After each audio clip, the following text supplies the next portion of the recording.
International Criminal Court is now in session. Rodrigo Roa Duterte.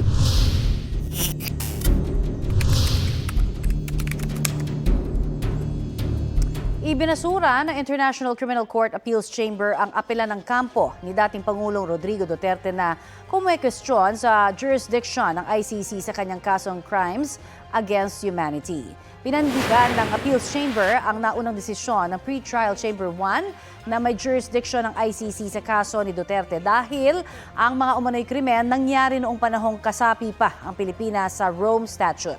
Dahil sa pagbabasura sa apela ng depensa, ayon sa presiding judge, moot na ang hiling ng depensa na agarang pagpapalaya kay Duterte. Wala sa pagdinig ang dating Pangulo na nag-waive ng kanyang karapatang dumalo.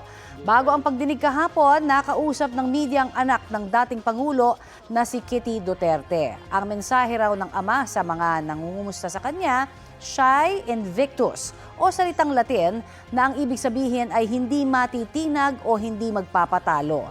Ayon sa abogado niyang si Attorney Nicholas Kaufman, mula sa anyay political perspective, hindi na raw nila ikinagulat ang naging desisyon ng Appeals Chamber kaugnay sa jurisdiction ng ICC. Mula naman daw sa legal na pananaw, nabigo raw ang Appeals Chamber na linawin ang pamantayan kung kailan nagiging usapin sa korte ang anyay malabong preliminary examination. Anya, tila lumalabas na kahit nag-withdraw na ang isang estado, maaari pa ring magbukas ng investigasyon.